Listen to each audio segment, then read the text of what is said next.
Pessoal da primeira série, bom dia para vocês. Vamos dar início à nossa aula de física dessa semana. Na primeira parte da aula, nós iremos fazer os comentários da aula 1 que nós tivemos, que foi a aula da semana passada. Tudo bem?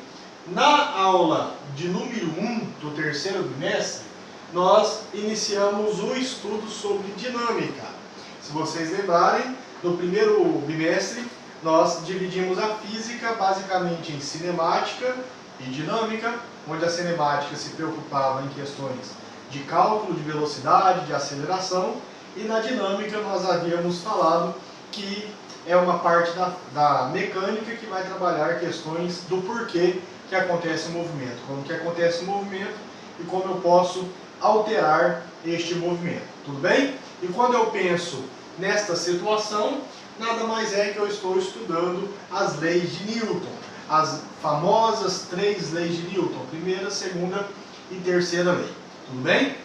Hoje é a aula 2, mas primeiramente na videoaula nós estaremos fazendo alguns comentários sobre a própria introdução à dinâmica com o objeto de trabalho força. Tudo bem? Então na primeira parte do vídeo de hoje, eu estou aqui com a folha que vocês copiaram, que eu passei para vocês na explicação na semana passada, e conforme eu disse, vocês apenas iriam copiar e depois nós faríamos a explicação, tudo bem? Então, nesta primeira parte, vocês não têm que copiar nada no caderno. Daqui a pouco nós iremos iniciar oficialmente a segunda aula, trabalhando a primeira lei de Newton, e assim vocês vão copiar numa boa depois de assistir a videoaula, tá bom? Beleza. Nós não podemos iniciar o estudo das leis de Newton sem a introdução do conceito de força. Tudo bem? Vocês copiaram, vocês têm no caderno, que força é o resultado da interação entre dois corpos. Então, se eu ando, um corpo está em ação com o outro corpo. Qual é o corpo? O solo. Então, se eu estou tendo a ação, a interação entre esse corpo, o meu corpo e o chão, existe uma determinada força, tá bom? Que nós estamos sujeitos aqui na Terra, chamada de força de gravidade. Nós não iremos entrar em detalhes dos tipos de forças que nós temos, tá bom? Nós apenas estamos introduzindo essa questão. Quando a gente está andando no tumulto e tal, e a gente vai esbarra em uma outra pessoa, a gente sente aquele esbarrão, devido à força existente entre o meu corpo e o corpo da pessoa que eu esbarrei. Tudo bem? Bom, e aí na explicação aqui, eu não vou ler o texto, você estuda em casa, tá bom? O texto que nós passamos para vocês, que nós estudamos, que vocês copiaram no caderno. Bom, aqui a gente vai fazer alguns comentários. Efeitos da força. Vocês têm no segundo parágrafo do texto os efeitos de ação de uma força. Quais são os efeitos que a força causa em outro corpo? Primeiro, alterar o estado de movimento ou de repouso de um corpo. Isso é chamado de efeito dinâmico. E essa alteração do movimento ou do repouso é o que nós estaremos estudando detalhadamente na primeira lei de Newton. Ok? Então, por exemplo, você está andando de bicicleta, você está em movimento. Se você distraidamente vai e colide com, sei lá, você estava distraído assim, e você vai e colide com um muro. Aquele muro, ele vai oferecer uma força para que você pare aquele seu movimento. Tudo bem? Então você estava em um estado que nós iremos chamar na primeira lei de Newton de inércia de movimento, tudo bem? Daqui a pouco a gente vai definir esses conceitos. Então você estava com inércia de movimento, se chocou com o muro ofereceu uma força sobre você que alterou o seu estado de movimento, tudo bem? Beleza. E aí, você está andando de carro, o carro vai e dá um problema, não quer pegar. O que a pessoa faz? Dá um empurrão no carro, né? Vamos dar um arranco no carro. Aí chama 2, 3 camaradas aí e vai empurrar o carro. O carro inicialmente está em repouso, Aqui na dinâmica nós iremos inércia de repouso, então ele está com inércia de repouso, nós iremos empurrá-lo para que nós alteremos esse estado dele, de repouso para movimento, tudo bem? Então este é o primeiro efeito que nós podemos falar sobre força. Questão de prova, toma cuidado, tá bom, moçada? Qual é o segundo efeito ou qual outro efeito? Não precisa ser nessa ordem, tá? Qual outro efeito da força? A de deformar o corpo. Por exemplo, eu estou com esta folha de papel. Se eu amassá-la, eu estarei emitindo sobre ela uma força. Eu irei deformar o seu estado inicial, né? Que é de uma forma laminar, de uma forma de lâmina. Quando dois carros estão no trânsito e um colide com o outro, um emite uma força em relação ao outro e essa força ocasionará a deformação de ambos os carros, tudo bem? Se nós estivéssemos nas aulas presenciais hoje, eu perguntaria para vocês, mas aqui eu também vou fazer essa pergunta, só que eu não vou poder ouvir vocês. Vou dar um segundinho para que você possa responder para você mesmo e depois eu dou continuidade na nossa explicação, tá? Suponhamos que você vai comprar um carro, tá? E aí você vai na concessionária e tem dois tipos de modelo de carro. Preste atenção, isso aqui é só uma aplicação da dinâmica. A gente está um pouco saindo da matéria, abrindo um parêntese aí. Bom, você vai na concessionária e você vai comprar um carro. Aí você tem o mesmo modelo de carro, mas você tem um que se deforma quando colide, tá? Então com a colisão, bater em outro carro, bater no muro, numa árvore, num poste, ele vai amassar, ele vai se deformar. E você tem o outro mesmo modelo do carro, mesmo ano, tá? Mesmo valor, tudo mais. Só que ele não se deforma. Ou seja, quando você bate, ele é rígido, ele não vai amassar. Bateu num carro, bateu no muro, numa árvore, num poste, não vai ter nenhum arranhão, tá? Beleza, você tem essas duas situações. Mesmo ano, mesmo modelo, mesmo valor, tá? Mas um carro que se deforma, que amassa, e um carro que não se amassa quando bate em outro objeto. Qual que você compraria? Essa é a pergunta. Você compraria um carro que se deforma ou um carro que não se deforma? Alguns segundinhos. Bom, você já respondeu para você mesmo.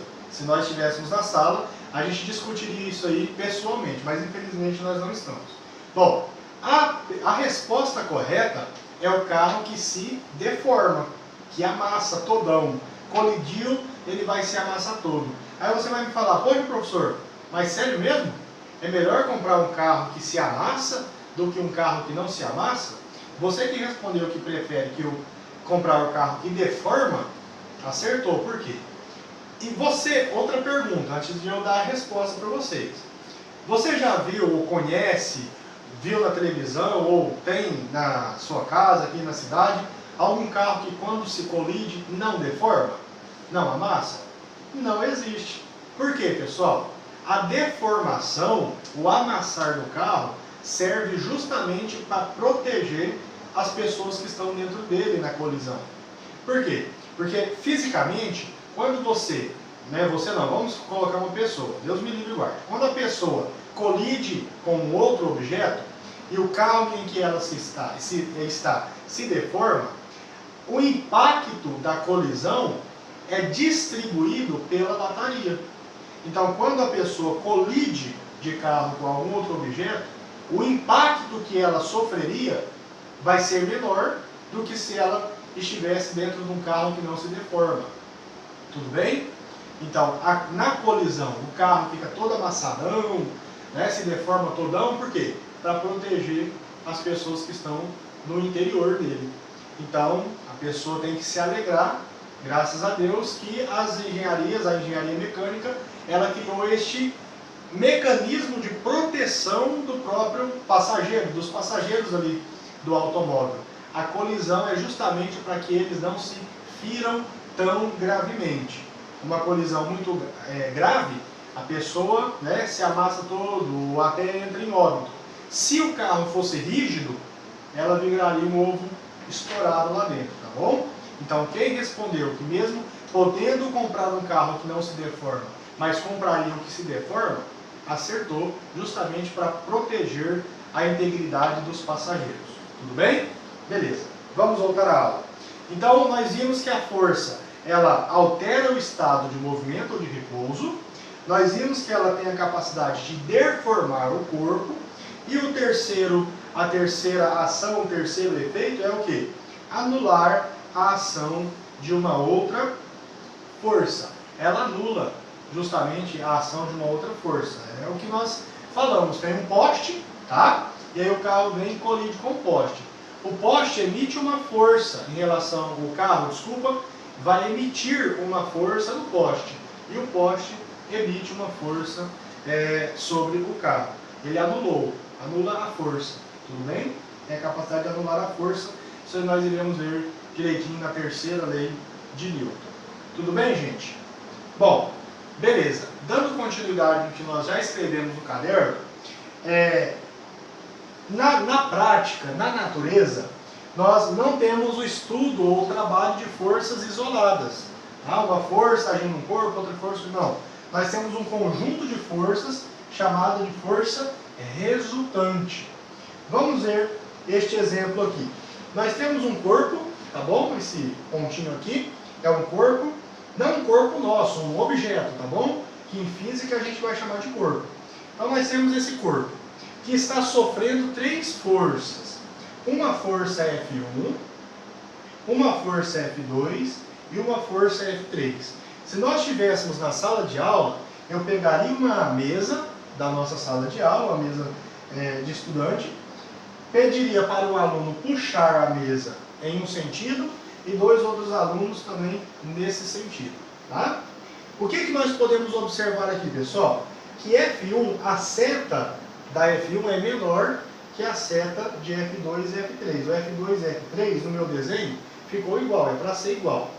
Quando nós temos setas, primeiro, a força, vocês escreveram também, é uma grandeza vetorial. Então o que ela precisa? Além da unidade de medida, ela precisa da direção e precisa do sentido para ser uma grandeza vetorial. Tudo bem? Por isso que nós representamos em vetores. Uma seta, isso aqui já não é mais seta para a gente em física, nós chamamos de vetor, tá bom? Então você tem uma força 1, F1, ó, na horizontal para a esquerda. Tudo bem? Olha, eu estou para a esquerda. Eu estou olhando de frente para a esquerda. Nós temos uma força F2 na diagonal, tudo bem? Ó, na diagonal para cima, e um F3 na diagonal para baixo. Tudo bem? E que se essas três forças estiverem agindo sobre este corpo no mesmo momento, esse corpo terá uma força resultante. Então, o que importa aí na prática, o que nós vemos e o que nós estudaremos em física, é o que? É o FR, força resultante, que é a soma das três forças. Bom, neste caso, igual eu falei para vocês, se nós estivéssemos na escola, na sala de aula agora, eu iria fazer com vocês. Você pode pegar duas ou três pessoas, você pega duas pessoas e você é a terceira, e você pode fazer essa brincadeira. Uma puxa com pouca intensidade, com pouca força, um móvel, uma cadeira, tá bom? Alguma coisa assim, para cá, e as outras duas puxam com a mesma intensidade, com a mesma força, uma para a direita, outra para a esquerda, por exemplo, na diagonal, que a gente está trabalhando na superfície. Você vai ver que o móvel irá se deslocar, ele irá se deslocar para a direita, no sentido, ó, para a direita, no sentido das forças de maior intensidade. Este corpo estava sob a ação de três forças, essas três forças agiram neste corpo, e nós temos a observação do que? Opa, o móvel irá se deslocar, o corpo irá se deslocar. Para qual sentido? Para a direita. Então, o somatório das três forças, nós temos uma força resultante para a direita. Tudo bem? Poxa, professor, mas isso aí é bem complicado, bem complexo, né? Não, gente. Um exemplo, não está no material, mas eu lembrei de colocar aqui na lousa para você. Você pode até, no seu caderno, depois que você fez um desenhozinho lá na explicação, você pode até colocar o exemplo, tá? O cabo de guerra. O que é um cabo de guerra, na verdade? tem uma corda, várias pessoas de uma extremidade da corda e de outra extremidade, uma puxando, né? Um grupo puxa para a direita, o outro grupo puxa para a esquerda. Aí para brincar, para ficar legal, você na terra faz uma poça d'água ali no meio desses dois grupos, e o grupo que puxar com mais força, olha que interessante, o grupo que puxar com mais força o outro grupo, vai fazer com que esse grupo esbarrele, caia na lama. Tudo bem? É um exemplo de física, é um exemplo de dinâmica. Olha que interessante. Nós, enquanto crianças, até agora, né, adolescente, a gente pode brincar de cabo de guerra, é bem divertido. Tá? Então, na verdade, a gente está praticando, brincando disso. Nós estamos praticando dinâmica, nós estamos praticando as leis de Newton, nós estamos praticando a física. Tudo bem, pessoal? Lindo demais, tá? E só para terminar essa primeira parte, essa pincelada em relação à aula 1, unidade de força, Newton, em homenagem ao próprio cientista, ao próprio físico Isaac Newton. Então, força é dado em Newton. Só que no material eu coloquei outras duas unidades mais do cotidiano, tá? Quilograma força, KGF, e Dina, ou Din, escrita em inglês, tá? Mas, nos nossos estudos em física e nos vestibulares e tudo mais, nós iremos sempre trabalhar força como Newton. Então eu tenho um objeto sob a ação de uma força de 10 newtons, ou sob uma força de 40 newtons, tá? Lembrando que Newton, como a unidade refere-se a uma pessoa, nome próprio, o N deve ser maiúsculo. Então 10, N maiúsculo, eu não posso colocar N minúsculo. Tudo bem, pessoal? Aqui no finalzinho eu só coloquei uma comparação, que 1 quilograma força equivale a 9,8 newtons. Essas grandezas aí é só informativa, a gente não vai trabalhar isso no método da questão. Tá bom, pessoal? Beleza, isso aí foi a pincelada da aula 1. Agora nós estaremos indo para a aula 2, aula do dia 19, aula do dia 19 de agosto de 2020. Beleza?